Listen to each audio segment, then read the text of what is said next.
In the headlines, President Muhammadu Buhari signs 17.127 trillion naira appropriation bill into law. 1,000 Boko Haram terrorists killed, 22,000 repented, 2,000 civilians displaced in 2021. Plus, second-hand clothes sellers enjoy patronage in Kano as cold weather sets in. On the foreign scene, South Korea's ex-president Park freed after nearly 5 years in prison. Hello and welcome to Trust News Update. I am Ayubela. Thank you for joining.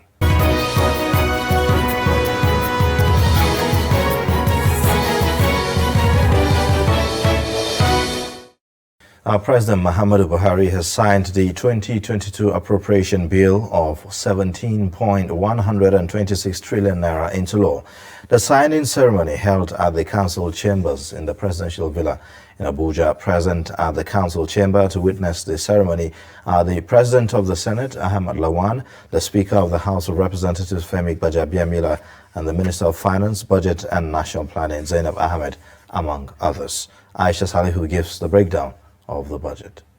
It is my great pleasure to be here once again to present the 2022 Federal Budget proposals to this distinguished joint session of the National Assembly. President Muhammadu Buhari on October 7th presented the 2022 appropriation bill to a joint session of the National Assembly. After deliberation and passage of the budget on October 28, the National Assembly transmits the budget to the President for his assent. President Buhari on December 31st signed the budget into law. The budget has a total size of 17.1 trillion naira, an increase of over 700 billion naira raised from the initial 16.3 trillion naira presented to the Parliament. The budget is premised on $62 per barrel oil benchmark and 1.86 million barrel per day oil production. Statutory transfer is put at 869.6 billion naira, debt service at 3.88 trillion naira. Recurrent expenditure, the largest expenditure item, is put at 6.9 trillion naira, while capital expenditure at 5.4 trillion naira. Mr. Senate President, Mr. Speaker, distinguished honorable members of the National Assembly, this speech would be incomplete without commending the immense patriotic and collective support of the National Assembly in the effort to deliver sincere. Now, the federal government says it crushed over 1,000 Boko Haram, while 22,000 insurgents have surrendered and 2,000 civilians displaced in 2021. The Minister of Information and Culture, Lai Mohammed, stated this on Thursday while addressing a press conference in Lagos. He said no fewer than 1,000 terrorists were also neutralized and acknowledged that the biggest challenge of the federal government in the outgoing year is insecurity. According to him, despite the challenge, the military has been able to live up to expectations and explained that to keep the country safe, the armed forces of Nigeria set up various operations across the country. At least 38 suspected bandits were killed while 5 police officers paid the supreme price during different operations in Katsina State. The Commissioner of Police, Katsina State Command, Sanusi Buba, stated this on Thursday during a special press conference. The Commissioner, represented by the Police Public Relations Officer of the Command, SP Gambo Isa Abdullahi Yamadi, completes the report. According to CP Sanusi Buba, 157 out of the suspects are armed robbers. 145 of them were charged to court, while 12 of the suspects are still being investigated. He also said a total of 65 suspected kidnappers were arrested and 63 of them have been charged to court, while 2 are still under investigation. The police authority in Katsina State said during their under review, 244 suspected cattle rustlers were arrested, 230 were taken to court, while 14 are being investigated. Accordingly, 38 bandits were killed in various gun battles and 5 police officers were also killed in the process. The Katsina State Police Public Relations Officer who stood in for the Commissioner of Police told journalists that the command has recovered 1,243 domestic animals, 352 are sheep, 24 goats and 1 donkey from the hoodlums.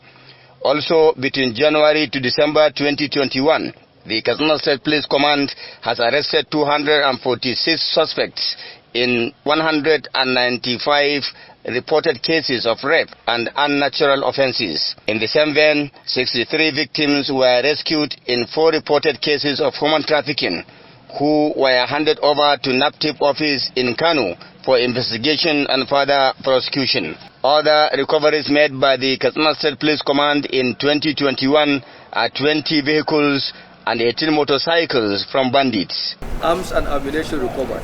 As you can see, the quantum of ammunition, this is just only for this year 2021. The command succeeded in recovering 4 general purpose machine guns.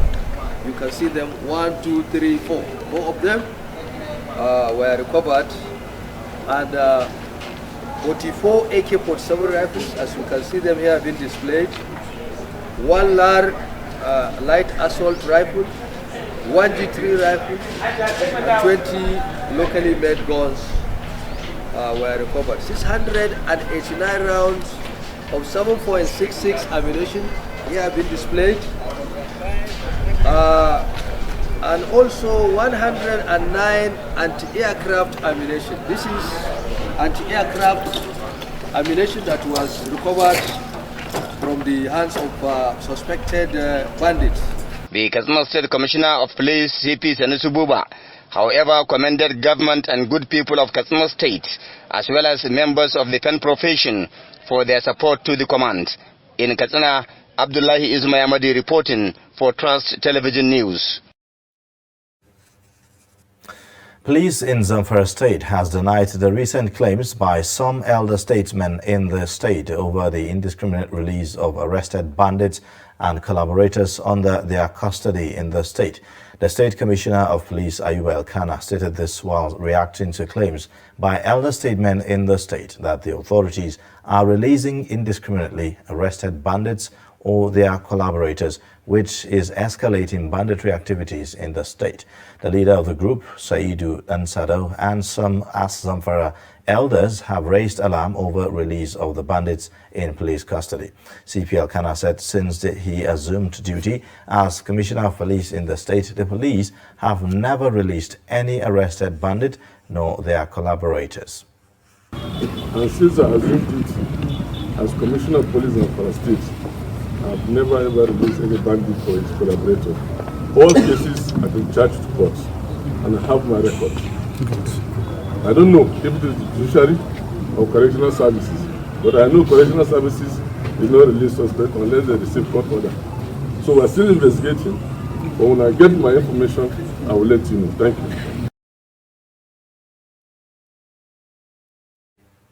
The police commissioner said investigations are ongoing to unravel the truth and on the matter, adding that when the police conclude its findings, it will make its findings known to the public. Staying with security matters, troops of Operation Safe Haven have arrested 8 suspects in connection with the kidnap of a traditional ruler in Plateau State, Charles Dakat, who regained his freedom in the early hours of Friday, confirming the arrest of the 8 suspects in statement on Friday shortly after the monarch regained his freedom. The information office of the Operation Safe Haven said following the traditional ruler's abduction, the operation placed the deployed troops to Giambus on red alert and the hot trail of the perpetrators. Dakat is a paramount ruler in Gindri local government area, abducted by gunmen who attacked his palace last Sunday around 1 a.m. Over now in the northwest, Kaduna residents have expressed hope that the state government will lift the ban on the use of commercial and personal motorcycles after the 3 months ban elapsed on Thursday. The state government had on September 29 announced security measures to check banditry in the state by imposing the ban, including a 3-month shutdown of telecommunication in the parts of the state, as well as allowing tricycle operations between 6 a.m. and 7 p.m. Trust TV's Lami speaks to residents. Today, December 30th, 2021, marks exactly 3 months since the Kaduna State government imposed a total ban on the use of motorcycles and restricted the use of tricycles in the state. Now, with the 3 months elapsed today, residents of the state are anxious for the state government to lift this ban. This has affected us, most especially we and the passengers. Because if we wish to close by 7 o'clock, from here now you will see many passengers on the road by 6 o'clock try to rush to get a motorcycle to go home, but there's no way. Even we used to close 6 or 6:30, the highest. Once we've been in the roads up to 6:45 or 6:30, we will be arrested. Let me give example with myself. I was arrested in Express by GT Junction, that's Amingo. I was arrested by 6:45. When I asked them why, they said I beat the law. I said this 6:45. The policeman told me I have no right to challenge him. And what I expect, the government should release the time, because people are making things very difficult. The government are making things very difficult for the people, especially the masses that don't have maybe either tricycle, motorcycle, or any bicycle that will take them from their destination to home. So it's better the government should look aside so that they will know how to adjust the coffee. Because according to the government, they say from 6 a.m. to 7 p.m. So, and the 90 days now, for me, the 90 days is expired. So we are praying that government should look over it and either remove the coffee or should extend the time rate. Because if the time is going to be maintained by that 7 p.m., so automatically people will enter into a very difficult hardship in terms of transportation. So I prefer government to remove the bandage, because the problem of getting the transportation is so difficult. Me in particular, I have a problem with my leg. Trekking is not easy for me, and it's not that the bike is easy to get. Going up and down, it was not easy for us. So I think we discovered that the ban that was laid on keke napep and personal motorcycle has really affected so many people, including me. I'm talking to you, simply because the citizens have to comply with the directives of the governor.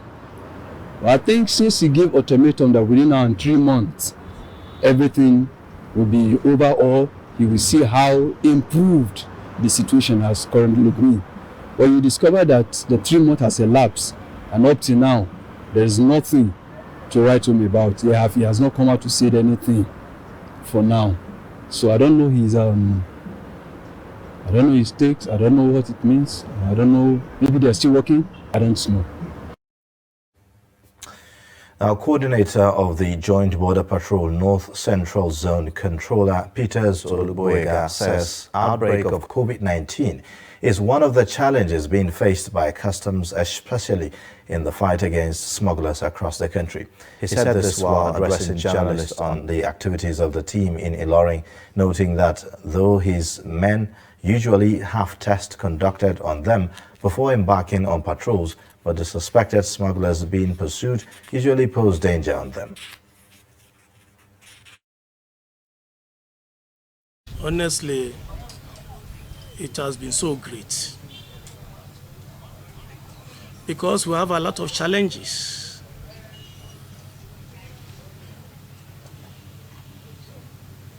Challenges in terms of COVID-19, which is one of our major challenges. Because when people are going on patrol, you see about 9-10 people in a place. Though before we go on patrol, you used to test people, put them on the COVID test. But notwithstanding, it's still one of those things because the people you are going to meet in the bush, you can't easily confirm their status. Biting harmattan cold in Kano is forcing residents to buy second-hand clothes to confront the challenges of harsh weather condition, which often comes with fluctuations in temperature. In this report, Trust TV correspondent Idris Zibrin visits Kofar Wambai market in Kano, where second-hand traders display different kinds of wares meant for cold weather. According to a recent report, weather in Kano between the end of November to the middle of March dropped to about 16 degrees Celsius in the night. To manage this harsh weather, therefore, residents seek to wear clothes that keep them warm. We thank God the price of the clothes this year is somehow low, because even day before yesterday, I bought some for my daughter, and I bought them 250 naira each. Kayan da ake siyan sa naira 10,000 a da, yanzu da iya siyan maka shi naira 15,000. Kaga masifa ta yi yawa. Sai mu ce inna lillahi wa inna ilaihi raji'un. Kofar Wambai market in Kano is popular in selling and buying second-hand clothes, especially during Harmattan. We can only give thanks to God because of the situation we find ourselves in. The life is very difficult, and even the clothes we are selling are very expensive, but we have no choice. We just have to sell it like this because it's our children, our brothers, our sisters that are using them. So we have no choice. With the sellers and the buyers, everyone has to exercise patience.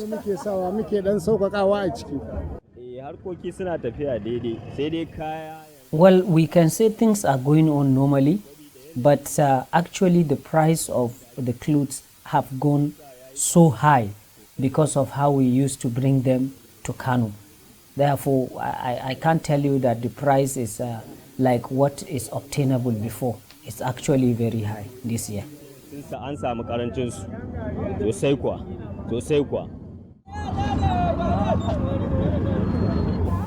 In this place, people from all over northern Nigeria troop in to obtain second-hand or used clothes. Inside Kofar Wambai market and by the roadside, the business of bend down select knows no limit. Truly, this time around, things are very difficult. We want to buy these second-hand clothes because of the cold season, but we can't afford it because it is very expensive. While some days could be gloomy with low sales and customers, but thrive mostly during Harmattan season. Idris Jibrin, Trust TV News, Kano. You're watching Trust News Update. Now coming up after the break. How suit affect men's fertility in Rivers? This and more shortly.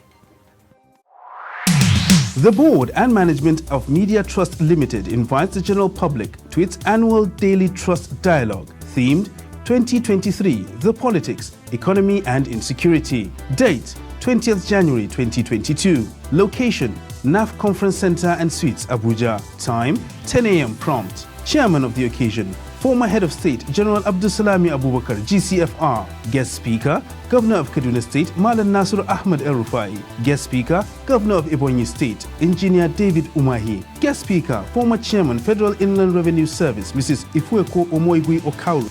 Moderator, Executive Director, Daria Media Nigeria Limited, Kadaria Ahmed. The event will be transmitted live on Trust TV, and all participants must observe COVID-19 protocols and wear their face masks. Get latest updates on current topical issues and breaking news by downloading the Trust TV mobile app on your Android devices. Go online, click Google Play Store, search Trust TV, install the app, and get doses of unfiltered information on happenings all over the world in your pocket. Trust TV, documenting the Nigerian story.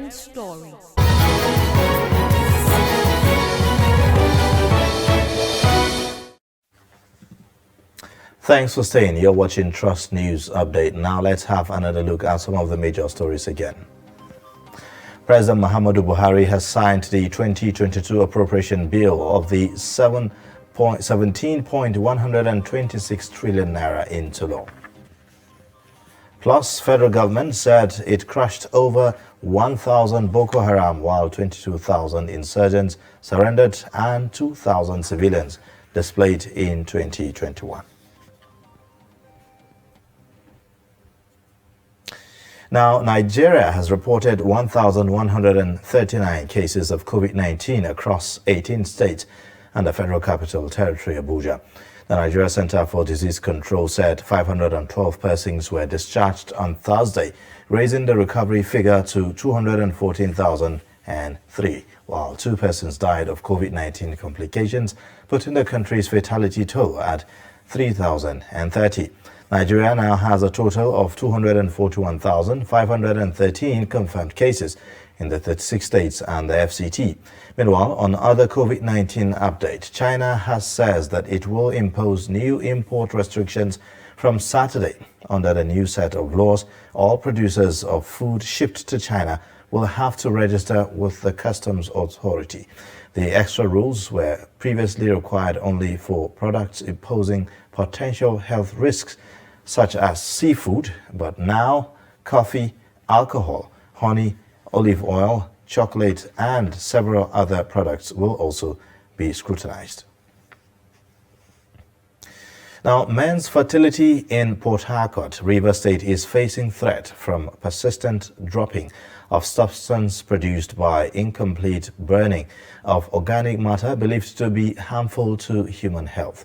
Residents in the state and environs have in the last 5 years complained of the persistent soot and droppings covering everywhere, raising apprehension and questions on the health implication and also the environmental implication. Take a look.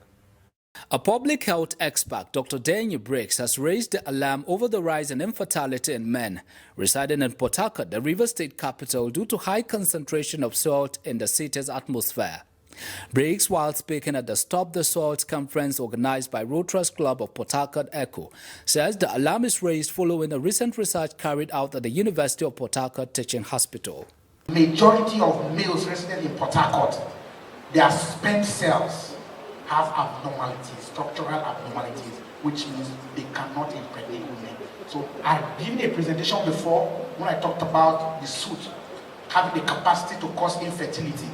And somebody was arguing, this is not a study done by me, it was done in 2017, and that's what is there.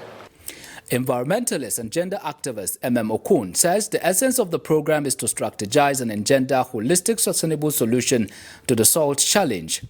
Other environmentalists also speak on how to tackle the salt challenge in the state. The public also need to understand the implications of what we inhale, or that black thing we notice in our houses and in our offices. So we are looking at increasing awareness, undertaking livelihood activities, because if people have to leave the coal fire business, a lot of people are cooking the oil, other people are undertaking the marketing of the product. Through the value chain, a lot of people are involved. So if we say stop coal fire, many people will be displaced from their means of livelihood. Air quality monitoring is just one of several interventions or recommendations that have been made by presenters, that there is need for us to regularly monitor the quality of air in Port Harcourt and even in the wider River State. You would recall that about 2 years or so ago, Port Harcourt was ranked by global authorities as as the worst air polluted city in the world, in the entire world. And even when it moves away from that position, it remains one of the worst air polluted in the world. Refining systems, and that is a loss. But if we put in place these several refineries, all fractions of the crude oil will be well handled. We recommended that we should have a system whereby the license to be given to these modular refinery operators should be slashed down to about 70%, so that we can have people come in. I think they need to liberalize and declare a kind of state of emergency on the issue of soot.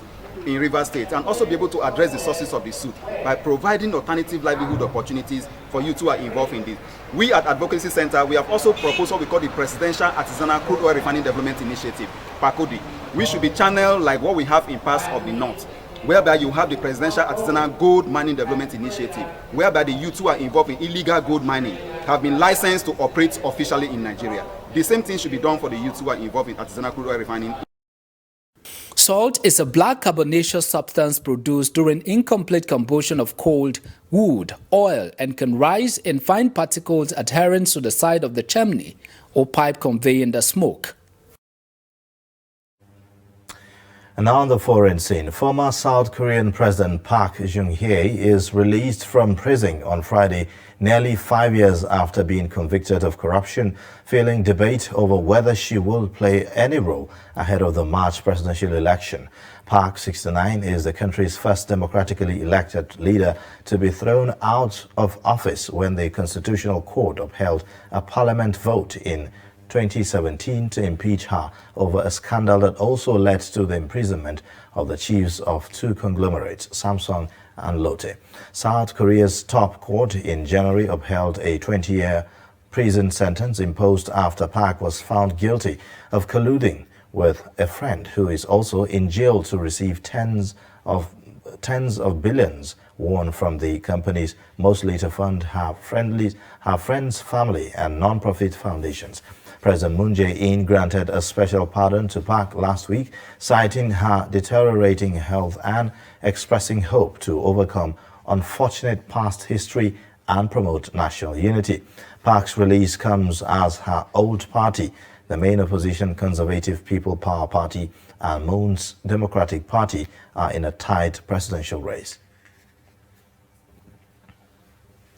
And with that, we wrap up Trust News Update. Remember, you can connect with us via our social media handles and also subscribe to our YouTube channel to have more updates.